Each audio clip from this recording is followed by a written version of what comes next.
Praise the lord, హల్లెలూయా. ప్రభు యేసుక్రీస్తు నామమునకు ఘనత మహిమ ప్రభావములు కలుగును గాక. మనము బైబిల్ గ్రంథంలో నుండి ఒక ముఖ్యమైన వాక్య భాగమును, వాక్య భావమును, వాక్య సందేశమును, వాక్య సారమును మనము స్టడీ చేద్దాము. బైబిల్ గ్రంథము చెప్పేటువంటి ఒక ప్రాముఖ్యమైన సత్యమును, ఒక ప్రాముఖ్యమైన సందేశమును మనము విందాము. దేవుడు మనతో చెప్పేటువంటి విషయాన్ని మనము మెడిటేట్ చేయడానికి, ధ్యానము చేయడానికి, మనము వినడానికి, గ్రహించడానికి మన మనస్సును సిద్ధపరచుకొని మనము ముందుకు వెళదాము. దేవుడు అనగా ఏమిటో మనము తెలుసుకోవాలి అన్నమాట. బైబిల్ గ్రంథంలో నుండి మనము నేర్చుకునేటువంటి అనేకమైన పాఠములలో ఒకటి ఆత్మఫలము అనేది. ఆత్మఫలము అనే ఒక పాఠం ఉన్నది, లెసన్ ఉన్నది అన్నమాట. ఆత్మఫలము అనే లెసన్లో, పాఠములో మనం ఎన్నో విషయాలు స్టడీ చేసాం, దాని అనుబంధ విషయాలు అన్నమాట. ఆత్మఫలము 9 భాగములుగా, 9 అంశములుగా చెప్పబడుతూ ఉన్నదన్నమాట. 9 తొనలు ఆత్మఫలము. బత్తాయి పండ్లో తొనలు ఉన్నట్టుగా ఆత్మఫలములో కొన్ని తొనలు ఉన్నాయి అన్నమాట. ఇక్కడ అల్లరి చేయొద్దని చెప్పినా నేను.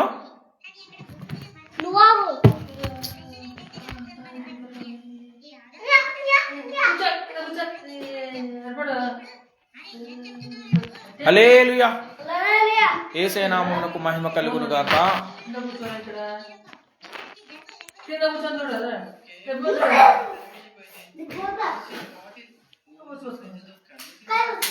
ఆత్మఫలమును మనము స్టడీ చేసేటప్పుడు, ఆత్మఫలమును మనము ధ్యానము చేసేటప్పుడు, మెడిటేట్ చేసేటప్పుడు ఆత్మఫలములో భాగములు ఉన్నాయన్నమాట.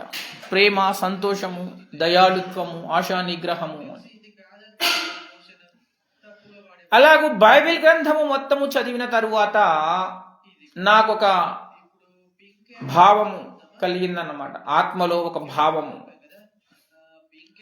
ఆత్మలో ఒక సందేశము కలిగింది, ఒక ఆలోచన, మనసులో ఒక భావము కలిగిందన్నమాట. ఏమిటంటే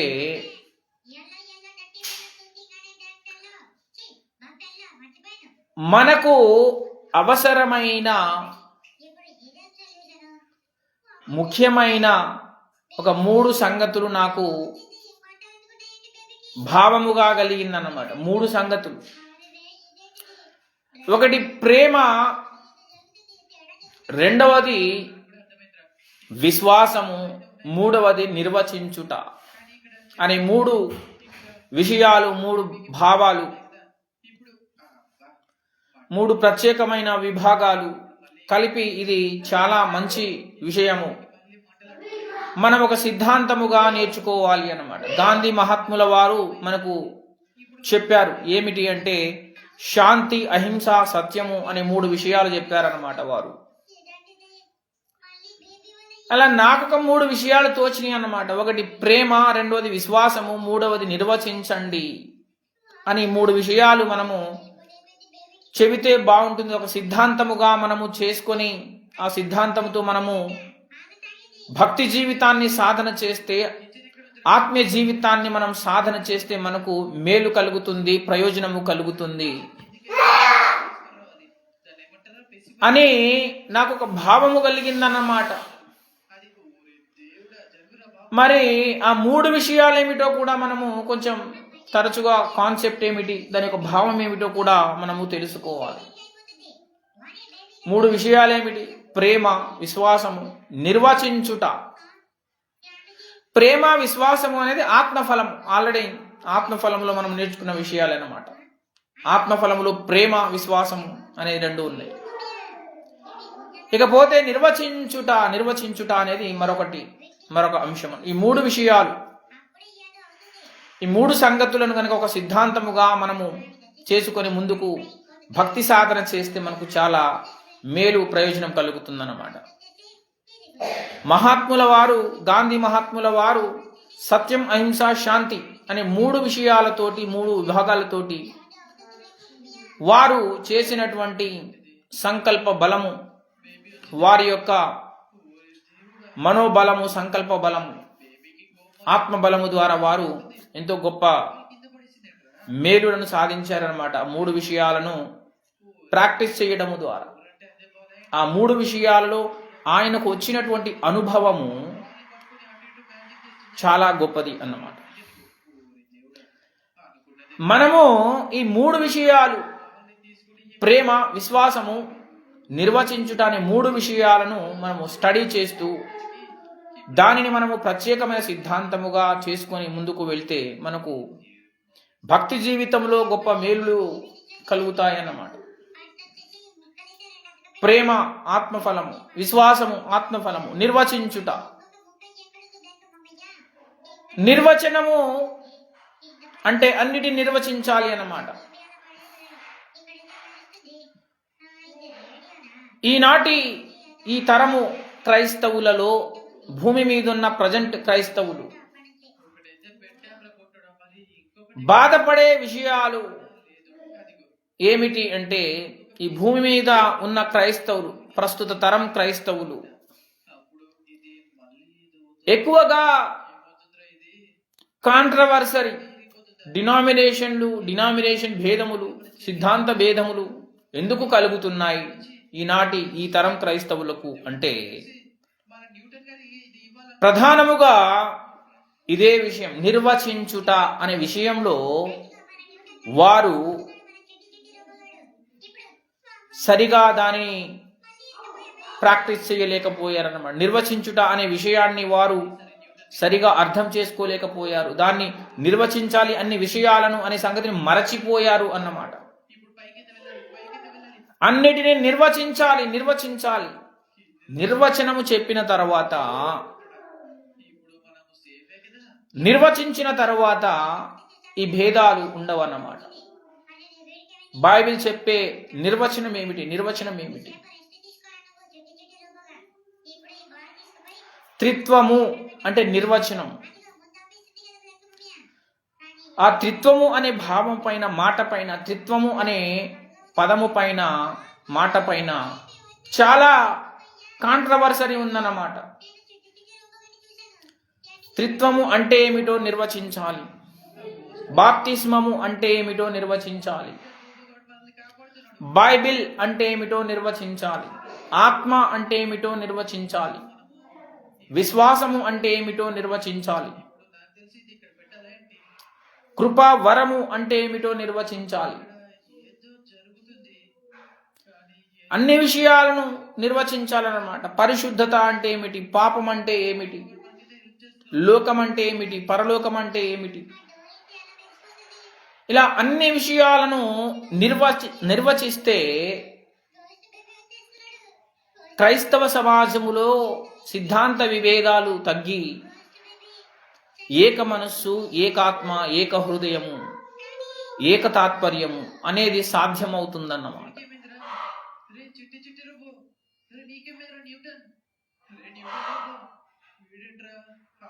సిద్ధాంతపరమైనటువంటి విభేదాలు తగ్గాలి అంటే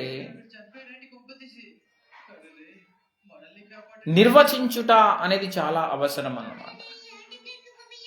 నాకు ఒక భావం కలిగింది, ఈ మూడు విషయాలను, ప్రేమ, విశ్వాసము, నిర్వచించుట అనే మూడు విషయాలను కనుక మనము సాధన చేసినట్లయితే, ఈ భక్తిలో భాగముగా మనము ఈ మూడు విషయాల కోణములో, ఈ మూడు విషయాల పరంగా సాధన చేసుకుంటూ పోతే భక్తి సాధన అనేది చాలా ఫ్రూట్ఫుల్గా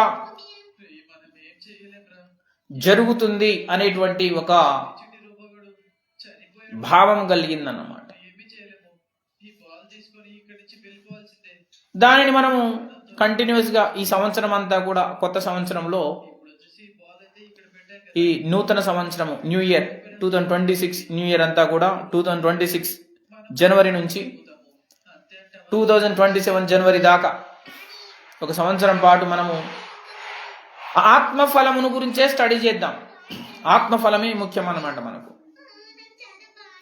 ఆత్మఫలము అనే థీమ్ పైన, ఆత్మఫలం అనే థీమ్ అన్నమాట మనకు ఈ సంవత్సరం థీమ్. ఇయర్ థీమ్ ఏంటిదంటే నూతన సంవత్సరానికి ఆత్మఫలము. ఆత్మఫలము అనేటువంటి థీమ్ తోటి ఈ సంవత్సరం అంతా మనం స్టడీ చేద్దాం. ఆ సిద్ధాంతంలో ఎన్ని విషయాలు? 2 విషయాలు ఉన్నాయి దాంట్లో ఆత్మఫలంలో. ఒకటి ప్రేమ, రెండోది విశ్వాసము. అయితే ఆత్మఫలం మొత్తం స్టడీ చేద్దాం. సంవత్సరం అంతా కూడా ఆత్మఫలము స్టడీ చేద్దాం. ఆత్మఫలమును స్టడీ చేసి మనము ఈ యొక్క ఆత్మీయ జీవితంలో మనం మేలులు పొందుకోవడానికి విశ్వాసంతో నడుద్దాం. హల్లెలూయా, హల్లెలూయా. యేసయ్య నామమునకు మహిమ కలుగును గాక.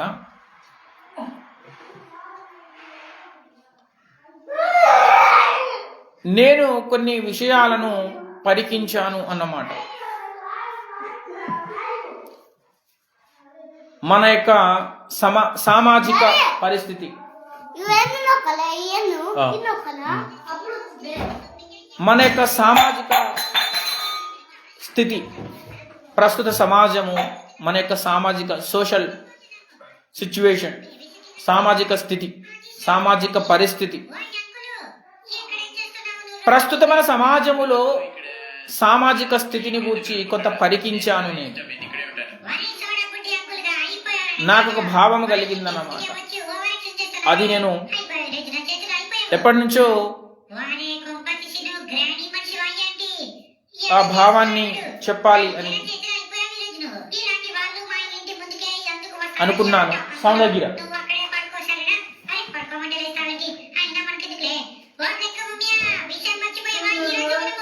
హల్లెలూయా,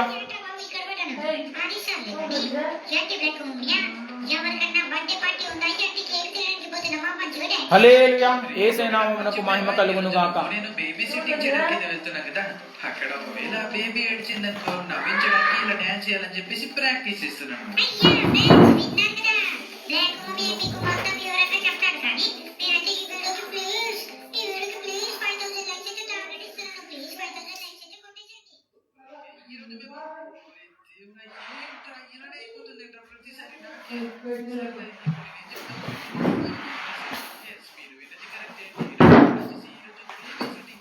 హల్లెలూయా, యేసయ్య నామమునకు మహిమ కలుగును గాక. హల్లెలూయా. మన ప్రభువును రక్షకుడునైన యేసుక్రీస్తు ప్రభు వారి నామమునకు ఘనత, మహిమ, ప్రభావములు కలుగును గాక. ప్రస్తుతం మన సమాజాన్ని నేను పరికించాను అన్నమాట. ప్రస్తుత సమాజాన్ని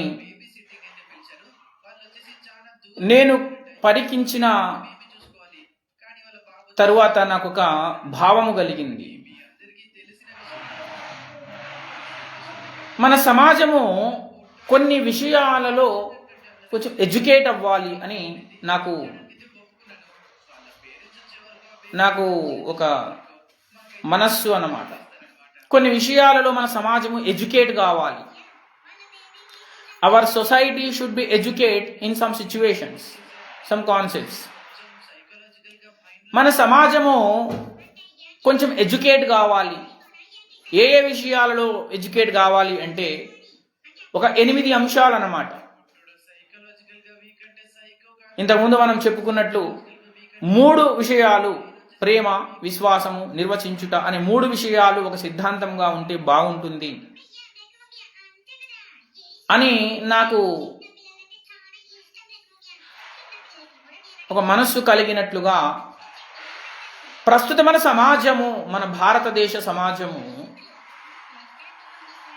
కొన్ని విషయాలలో, మరి ప్రత్యేకంగా 8 విషయాలలో ఎడ్యుకేట్ అయితే బాగుంటుంది అనే ఒక మనస్సు కలిగిందన్నమాట.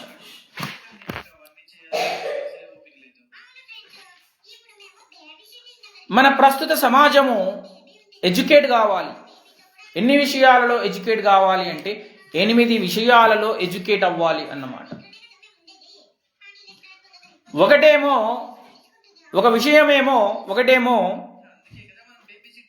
అంటే దేని పరంగా అంటే సామాజిక పరంగా, సామాజికముగా ఈ 8 విషయాలు అవసరం అన్నమాట. ఏమేంటి ఆ 8 విషయాలు అంటే, ఒకటి సోషల్ రెస్పెక్ట్ అనేది, సామాజిక మర్యాద అనేది ఒకటి అవసరము. మనుషులకు, మన దేశంలో, మన సమాజంలో ఉన్న మనుషులకు, మన దేశ సమాజంలో ఉన్న మనుషులకు సామాజిక మర్యాద అనేది అవసరం.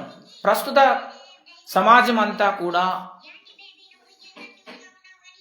ప్రస్తుత మన దేశ సమాజము చాలా, మన దేశ సమాజము చాలా విషయాలలో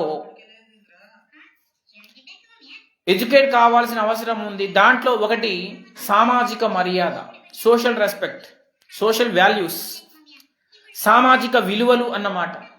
సామాజిక విలువలు, సామాజిక మర్యాద, సోషల్ స్టేటస్. అంటరానితనం అనేది వచ్చిన తర్వాత, మన దేశంలో అంటరానితనం ఎప్పుడైతే పుట్టిందో అప్పటి నుంచి మన దేశ సమాజము సోషల్ రెస్పెక్ట్ అనే విషయంలో, సామాజిక మర్యాద అనే విషయంలో, సామాజిక గౌరవము అనే విషయంలో చాలా తప్పిపోయిందన్నమాట. చాలా తప్పిపోయింది. సామాజిక మర్యాద అనే విషయంలో మన దేశము, మన దేశ సమాజం అంతా కూడా చాలా తప్పిపోయింది. ఒకరిని ఒకరు గౌరవించుకోవాలి. నిన్ను వలెని పొరుగువానిని ప్రేమించుము అన్నాడు యేసయ్య. నిన్ను వలెని పొరుగువానిని ప్రేమించుము అంటే అర్థం ఏమిటి? నిన్ను వలెని పొరుగువానిని ప్రేమించు అంటే పొరుగువానిని మనము సామాజికంగా అంటరాని వాళ్ళని చూస్తామా? అంటరాని చూసేటప్పుడు, అంటరాని వాళ్ళు అని చూసేటప్పుడు అది నిన్ను వలని పొరుగు అని ప్రేమించు అనేది ఎట్లా అవుతుంది? నన్ను నేను ప్రేమించుకున్నట్లు నన్ను నేను అమర్యాదగా చూసుకోలేను కదా, నన్ను నేనే అగౌరవపరుచుకోలేను కదా. నన్ను నేను ప్రేమించుకున్నట్లుగా ఇతరులను కూడా నేను ప్రేమించగలిగితే అంటరానితనం అనే భావం ఎట్లా ఉంటుంది? అంటరానితనం అనే కాన్సెప్ట్ ఇంకా ఎందుకు బ్రతికి ఉంటుంది? అంటరానితనం నశించిపోతుంది, కాలిపోతుంది. నిన్ను వలెని పొరుగువానిని ప్రేమించుమనే మాటను ఖచ్చితంగా పాటించగలిగితే సమాజంలో అంటరానితనం అనే భావమే కాలిపోతుంది అన్నమాట. మన దేశ సమాజము బాగుపడుతుందన్నమాట. నాకు ఇదొక విషయముగా మనసులో కలిగిందన్నమాట. మన సమాజమును చూసిన తర్వాత నాకు ఈ భావం కలిగింది, మనస్సు కలిగింది, భావం కలిగిందన్నమాట. ఒకటి సామాజిక మర్యాద, సోషల్ వాల్యూస్ అన్నమాట. నిన్ను వలని పొరుగువానిని ప్రేమించుము అనేదే సోషల్ వాల్యూ అన్నమాట, సామాజిక విలువ. ఇదే గొప్ప సామాజిక విలువ. అంత గొప్ప సామాజిక విలువ మనము ఇంకా ఎక్కడా కూడా మనం చూడలేమన్నమాట. అంత మంచి భావమును, సామాజిక విలువలలో అంత మంచి భావాన్ని వ్యక్తము చేయగలిగినటువంటి మరొక విషయాన్ని మనం చూడలేమన్నమాట.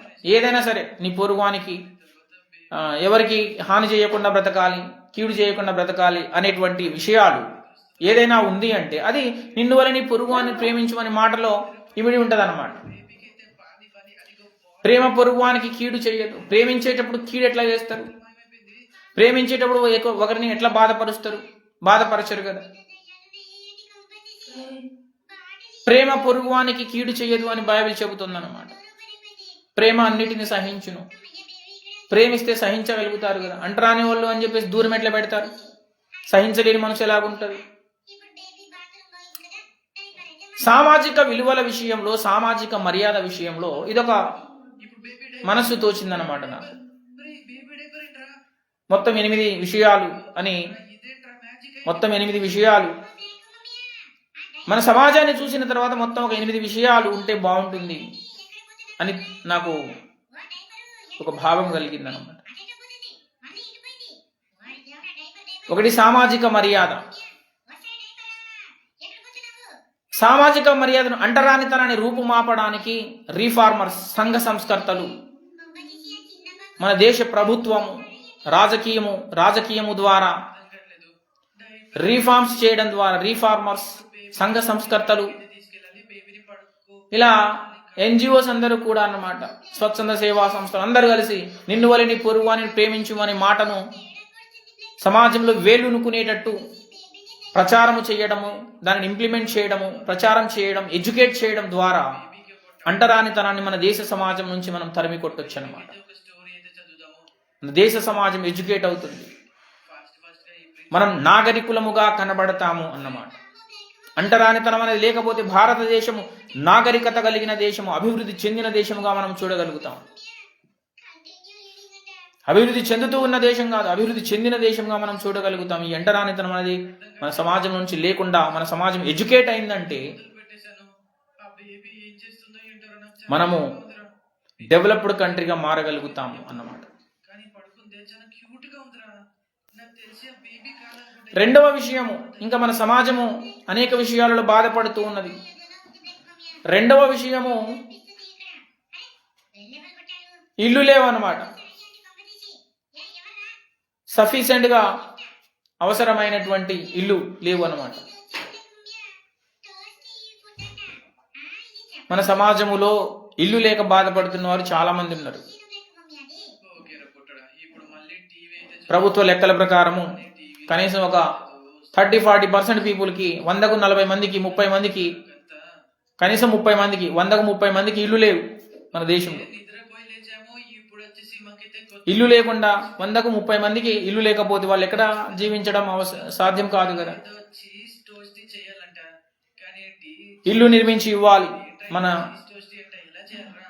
మన ప్రస్తుత ప్రభుత్వం వారు కానీ రాజకీయము ద్వారా బ్రెడ్ మీద చీజ్ పెట్టాము కానీ ఓరి దేవుడు ప్లేట్ మీద కొట్టేమంటారా? ఇల్లు నిర్మించడం అనే పని చేయాలి అన్నమాట. అందరికి 100కు 100 మంది ఎన్ని కుటుంబాలకు ఇల్లు అవసరం ఉందో అన్ని కుటుంబాలకు ఇల్లు కట్టించి ఇచ్చేటువంటి పథకము, ప్రభుత్వ పథకాలు కానీ, ఎన్జిఓస్ కానీ, స్వచ్ఛంద సేవా సంస్థలు ఇల్లు నిర్మించి ఇవ్వాలన్నమాట. అవసరమైన వాళ్ళకు, ఇల్లు లేని వాళ్ళకు. ఏ పొట్టడా ఇప్పుడు ఏం చేయాలరా? ఇంకొక విషయము, మీద పెట్టాలా ఇట్లా చెప్పుకుంటూ పోతే 8 విషయాలు, 2 అయినాయి. ఇంకొకటి, లేకపోతే ఎత్తుకపోతుంది. కరెంటు లేని గ్రామాలు కానీ, కరెంటు లేని ఇల్లు కానీ లేకుండా అన్ని కుటుంబాలకు, అన్ని ఇళ్లకు కరెంటు ఇస్తే బాగుంటుంది అన్నమాట. కరెంటు లేని ఇండ్లు కూడా ఉన్నాయి అన్నమాట. అట్లాగూ ఇల్లు నిర్మించి ఇవ్వడం, కరెంటు, తర్వాత రోడ్లు వేయించడం, ఆరోగ్యము, ఎంప్లాయ్మెంటు, మనకి కొత్త మెసేజ్ వచ్చింది. Education, monster. అరే నన్ను మాన్స్టర్ అంటారు ఏంట్రా వాళ్ళ పేరెంట్స్? కానీ బేబీ రూమ్ వాటర్ ఫెసిలిటీ అన్నమాట. అరే ప్రతి ఇంటికి వాటర్ ఫెసిలిటీ, వాటర్ లేకుండా బాధపడుతున్న వాళ్ళు ఉన్నారన్నమాట. ఇక్కడ మళ్ళీ ఏదో బొమ్మ దొరికింది. ఇది ఏంటోరా బాబు. అంటే సామాజిక మర్యాద, సోషల్ రెస్పెక్ట్, సామాజిక మర్యాద ఉండాలంటే ఇవన్నీ కూడా ఉండాలన్నమాట.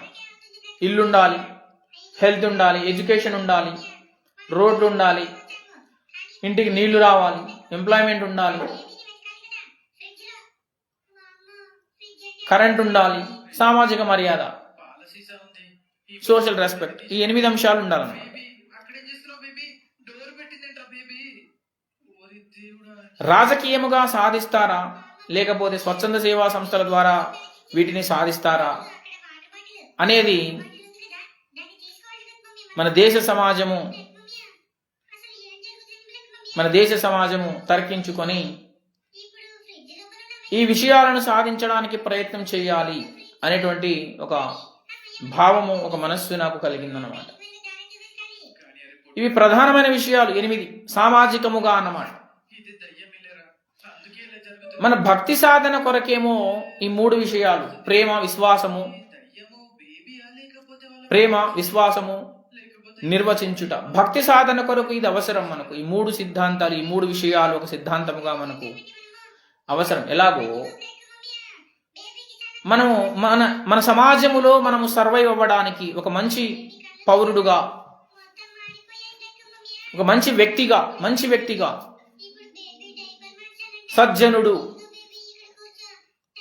సజ్జనుడుగా బ్రతకాలి అంటే ప్రతి మనిషి మన దేశంలో ఉన్న ప్రతి మనిషి, మన సమాజంలో ఉన్న, మన దేశ సమాజంలో ఉన్న ప్రతి మనిషి జరుగుతుంది అది కూడా నేను ఎలా ఇది బేబీ ఒక మంచి వ్యక్తిగా బ్రతకాలి అంటే బ్రేక్ ద ఎమర్జెన్సీ ఈ 8 విషయాలు వాళ్ళకి సామాజికంగా 8 విషయాలు అవసరం అన్నమాట. ఫాస్ట్ గా తప్పించుకోవాలి. ఇక్కడ ఇదేదో జరుగుతుంది ఏంట్రా? సామాజికంగా ఈ 8 విషయాలు అవసరం. భక్తిపరంగా ఈ 3 విషయాలు ఒక సిద్ధాంతముగా అవసరం అన్నమాట. మన భక్తి సాధన చేయాలి అంటే మనము ఈ 2 ట్రాక్స్లో, ఈ 2 కోణాలలో మనం ముందుకు వెళ్ళాలన్నమాట. హల్లెలూయా, హల్లెలూయా, యేసు నామమునకు మహిమ కలుగును గాక. సరే, మనము ఈ విషయాల గురించి మనం ప్రత్యేకంగా మరలా ఇంకొకసారి మరలా మనం మాట్లాడదాము. ఈ అంశం మీద మళ్ళీ మనము స్టడీ చేద్దాము. ఈ అంశాలను గురించి మరి ప్రత్యేకంగా ఈ 8 విషయాల గురించి మరి ప్రత్యేకంగా మనం స్టడీ చేద్దాము. సామాజికంగా అవసరం అన్నమాట. సొసైటీ పరంగా, సంఘ జీవనము కొరకు, మంచి సంఘ జీవనము కొరకు మనకు ఈ 8 అంశాలు అవసరం. వాటిని ఇంకొక స్టేజ్ మీద, ఒక జనరల్ స్టేజ్ మీద మనం మాట్లాడాల్సిన అవసరం ఉంది. దాని కొరకు మనం ఒక ప్రత్యేకమైన మీటింగ్ పెడదాము. దాంట్లో మనము దాని గురించి స్టడీ చేద్దాము. ప్రస్తుతం మనము స్టడీ చేయవలసిన, మెడిటేట్ చేయవలసిన విషయము మనం చూద్దాము. అపోస్తలుల కార్యముల గ్రంథము 2వ అధ్యాయము 42వ వచన భాగమును మనము చదువుదాం. హల్లెలూయా, యేసు నామమునకు మహిమ కలుగును గాక. అపోస్తలుల కార్యముల గ్రంథము 2వ అధ్యాయము 42వ వచన భాగము నేనే చదువుతాను, ఎందుకంటే మనం లైవ్ రికార్డ్ చేస్తున్నాం కనుక నేను చదివితే ఇక్కడ వినపడుతుంది అన్నమాట, అందరికీ వినపడుతుంది. తర్వాత వినే వాళ్ళకు కూడా అవైలబుల్ ఉంటుంది అన్నమాట, వినడానికి అవైలబుల్ ఉంటుంది. అపోస్తలుల కార్యముల గ్రంథము 2వ అధ్యాయము 42వ వచన భాగమును మనం చదువుదాం.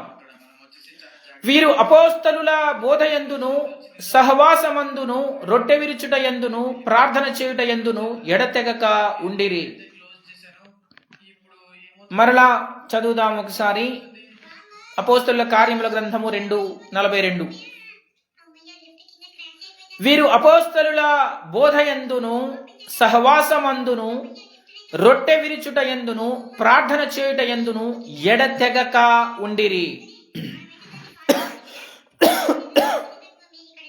చిన్న మాట ప్రార్థన చేద్దాము. వాక్యం కొరకు చిన్న మాట ప్రార్థన.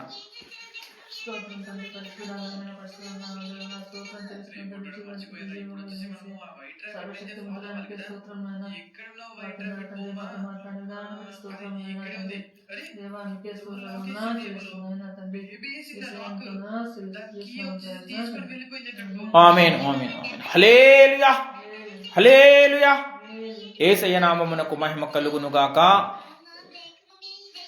చదువబడిన వాక్య భాగము మనకు ఒక ప్రాముఖ్యమైన సత్యమును, సందేశమును, ఒక ప్రత్యేకమైన విషయాన్ని మనకు తెలియజేస్తూ ఉన్నది అన్నమాట. హల్లెలూయా. చదవబడిన వాక్య భాగములో ఉన్న విషయము, వీరు అపోస్తలుల బోధయందును, సహవాసమందును, రొట్టె విరుచుట యందును, ప్రార్థన చేయుట యందును ఎడతెగక ఉండిరి. ఇక్కడ మనం ప్రత్యేకముగా చూడవలసిన విషయము, ప్రత్యేకముగా తీక్షణముగా తేరి చూడవలసిన విషయము ఎడతెగక ఉండుట, ఎడతెగొద్దు, ఎడతెగుట అన్నమాట. ఎడతెగక, ఎడతెగకుండా ఉండడం, ఎడతెగిపోవడం, ఎడతెగకుండా ఉండడం అన్నమాట. ఎడతెగక ఉండిరి అంటే, ఎడతెగక అంటే బ్రేక్ అన్నమాట, బ్రేక్ అవ్వడం, వితౌట్ బ్రేకింగ్, బ్రేక్ అవ్వకుండా, ఎక్కడా కూడా ఎడతెగకుండా వారు చేసిన పని. అపోస్తలులు ఆదిమ సంఘము చేసినటువంటి భక్తి సాధనలో ఆత్మీయ జీవితములో సంఘముగా ఆనాడు అపోస్తలుల కాలములో చేసినటువంటి కార్యాలు 4 ఇక్కడ మనకు చెప్పబడుతూ ఉన్నాయి అన్నమాట. పెట్టేసాము. ఇది ఇంకొకటి అన్నమాట.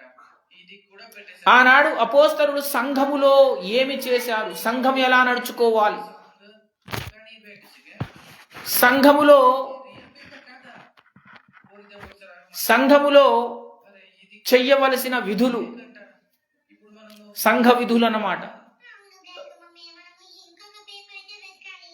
వారు ఏం చేశారట, ఆనాడు అపోస్తలుల కాలంలో కట్టబడిన సంఘాలు, అపోస్తలుడైన పౌలు గారు, పేతురు, యోహాను, ఆంద్రేయ, అపోస్తలులు సంఘాలు కట్టిన తరువాత ఆ సంఘము చేసినటువంటి కార్యాలు అన్నమాట, పనులు. జాగ్రత్తగా ఉంటారు. వారు 4 చేశారట.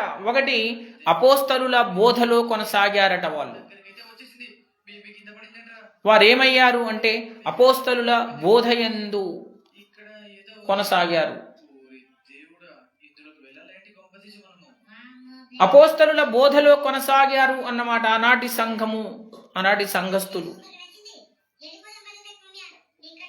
ఈనాడు ప్రస్తుత సమాజము, క్రైస్తవ సమాజములో అపోస్తలుల బోధ అనే మాటే వినబడదన్నమాట. అపోస్తలుల బోధ ఏమిటి అంటే, అపోస్తలుల బోధ ఏముందండి, బైబిల్ గ్రంథంలో అపోస్తలులు బోధ చేశారు, బైబిల్ గ్రంథంలో రాయబడింది, అయిపోయింది. అదే అపోస్తలుల బోధ. అపోస్తలుడైన పౌలు గారు, పేతురు గారు వారు ఏం చెప్పారో అదే అపోస్తలుల బోధ. ఇంకా మళ్ళీ ప్రత్యేకముగా అపోస్తలుల బోధ అని ఈనాడు మనం బోధించాల్సిన అవసరమే లేదు, అపోస్తలులే అవసరం లేదు. ఆల్రెడీ ఒక అపార్ట్మెంట్ లో ఒక సీడీ ప్లేయర్ అయితే ఉంది కదా, అక్కడ పెట్టాలనుకుంటున్నాను. మనం ఒకసారి ఆ ఆదిమ సంఘంలో అపోస్తలుల బోధ మనకి ఇవ్వబడింది, అంతే, అయిపోయింది. ఇక ఇప్పుడు మనం ఈ ప్రస్తుత సమాజానికి అపోస్తలు అవసరం లేదు, అపోస్తల బోధ గురించి ప్రత్యేకంగా చెప్పాల్సిన అవసరం లేదు అన్నట్టుగా క్రైస్తవ సమాజము ఉన్నది అన్నమాట. అపోస్తలుల బోధ చేయండి అంటే మళ్ళీ అపోస్తలుల బోధ ఏంటంటే అయిపోయింది కదా ఏమవుతుందో అర్థం కావట్లేదు. ఇప్పుడు ఓరి దేవుడా, బేబీ వచ్చేసి అని మాట్లాడే వాళ్ళు ఉన్నారు అన్నమాట. మనం చెప్పేదంతా అపోస్తలుల బోధే ఇప్పుడు మనము వైట్ ర్యాబిట్ దగ్గరికి అయితే వెళ్ళాలి. అనేటువంటి లాక్ అయితే తీశాను. భావజాలంలో ఉన్నారు క్రైస్తవులు, క్రైస్తవ బోధకులు, క్రైస్తవ నాయకులు. ఇక్కడ వచ్చేసి డోర్లన్నీ లాక్ ఉన్నాయి. ఇప్పుడు మనకి ఆ వైట్ ర్యాబిట్ కదా వచ్చేసి అపోస్తలుల బోధ, అపోస్తలుల యొక్క బోధ అనేది ఇవ్వబడింది మనకు, సత్యమే. కానీ ఆనాడు అపోస్తలులు చేసిన బోధ బైబిల్ గ్రంథంలో రాయబడింది. కానీ ఆనాడు అపోస్తలులు బోధించిన బోధ ఈనాటి క్రైస్తవులలో, ఈనాటి విశ్వాసులలో ఆటోమేటిక్గా వచ్చేయదు అన్నమాట. అది నమ్మి బాప్తిసం పొందగానే ఆనాటి అపోస్తల బోధ అంతా కూడా వీళ్ళ బుర్రలోకి వచ్చేదన్నమాట. వస్తుందిరా. ఇప్పుడు వచ్చేసి మనం ఏం చేయాలి? ఇప్పుడు పవర్ కట్ అయింది కదా, మనకి మళ్ళీ అపార్ట్మెంట్ ఆనాటి అపోస్తలు బోధించిన బోధ అంతా కూడా ఇప్పుడున్న క్రైస్తవ విశ్వాసుల లోపలికి ఆటోమేటిక్గా వచ్చేసేటట్టుంటే ఇన్ని దుర్బోధలు, క్రైస్తవ సంఘాలలో ఇన్ని దుర్బోధలు, ఇంత గందరగోళం అనేది ఉండదు.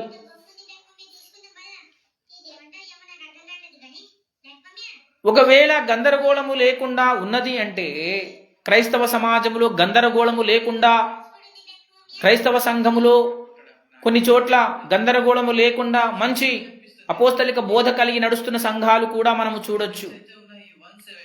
అలా ఉంది అంటే అర్థం ఏమిటంటే, ఆ నడిచే సంఘాలకు కూడా తెలియదేమో కానీ వాళ్ళ సంఘములో అపోస్తలుల బోధ బోధించే బోధకులు ఉన్నారు. అది వాళ్ళకు కూడా గ్రహింపు లేకపోయి ఉండవచ్చు. ఆ సంఘాలలో దేవుని అభిషేకము కలిగి, దేవుని ఆత్మ కలిగి, అపోస్తలిక బోధ చేస్తున్నటువంటి బోధకులు ఉన్నారు గనుకనే ఆ సంఘాలు 4 వచ్చేసి 7 పెట్టాలి. సత్య సిద్ధాంతముతోటి, సత్య భావముతోటి ఆ సంఘాలు నడుస్తూ ఉన్నాయి అన్నమాట. అది వారికే తెలియకపోయి ఉండొచ్చు. ఒకవేళ వారికి కూడా మనం అపోస్తలిక బోధ చేయండి అని అంటే మళ్ళీ అపోస్తలిక బోధ ఏందండి అని వాళ్ళు కూడా వితండవాదం చేయవచ్చు. మనము కిందికి అనాలి. ఇప్పుడు కానీ కదా, కానీ ఇప్పుడు వచ్చేసి మనం ఆ fuse లో అపోస్తలిక బోధన గురించి ప్రత్యేకముగా చెప్పాల్సిన అవసరం ఉన్నది. ఆ బోధను బోధించవలసిన అపోస్తలులు కూడా ఉండాల్సిన అవసరం ఉంది అన్నమాట.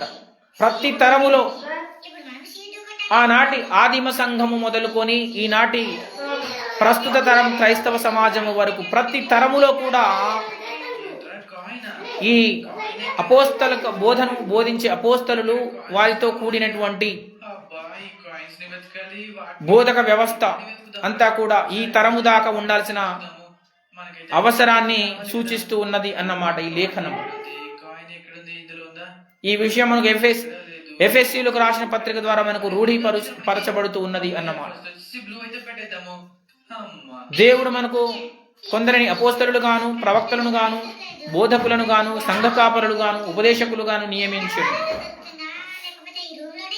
ఆ వ్యవస్థ, ఈ అపోస్తలిక బోధించే వ్యవస్థ ఎఫెసీయులకు రాసిన పత్రిక ద్వారా చెప్పబడినట్లుగా ప్రతి తరములో కూడా ఆ వ్యవస్థ ఉంటూ ఉన్నది. దేని కొరకు అంటే ప్రతి తరములో ఉన్న క్రైస్తవులకు అపోస్తలిక బోధించడానికి అవసరమైనటువంటి బోధక వ్యవస్థ, ఆ చిన్న బాబు నాయక వ్యవస్థ అనేది ఉండాలి అని దేవుడు ఆ లేఖనము ద్వారా మనకు చెబుతూ ఉన్నాడు అన్నమాట. మళ్ళీ ఇంకొక బ్లూ కలర్ హల్లెలూయా, హల్లెలూయా, యేసయ్య నామమునకు మహిమ కలుగును గాక. మళ్ళీ పింక్ కలర్ ఫ్యూజ్ ఖరాబ్ చేస్తున్నాడు. కనుక మనం ప్రార్థన చేద్దాం. మనం నడుస్తున్నది అపోస్తలిక బోధలోనేనా అని మనం పరీక్షించుకుందాం. అలాగు చేసి ఆయన శరీరమును తిని ఆయన రక్తమును మనము కొట్టడం, మళ్ళీ పింక్ త్రాగాలి అన్నమాట. కనీసం ఆగ్ర కొట్టడం. నాకు ఇప్పుడు ఐడియా వచ్చింది. ఆయన శరీరములోను ఆయన రక్తములోను మనం పాలు పొందాలి. ఎలా? అపోస్తలిక మాట ఇంకా బోధను అనుసరించి మనము వాక్యానుసారముగా ఆయన శరీరములో, వాక్యానుసారముగా ఆయన రక్తములో మనము పాలు పొందాలి అన్నమాట. హల్లెలూయా, హల్లెలూయా, యేసయ్య నామమునకు మహిమ కలుగునుగా. వీడు మనం పరీక్షించుకుందాం. మనం అపోస్తలిక బోధలోనే కొనసాగుతున్నామా సౌండ్లు కూడా కొంచెం కాదా? వస్తున్నాయి. మనము పరిశుద్ధాత్మ దేవుని సహాయముతోటి మనం పరీక్షించుకుందాము. అలాగు చేసి వస్తుంది. ఆయన శరీర రక్తంలో మనం పాలు పొందుదాము. ప్రార్థన.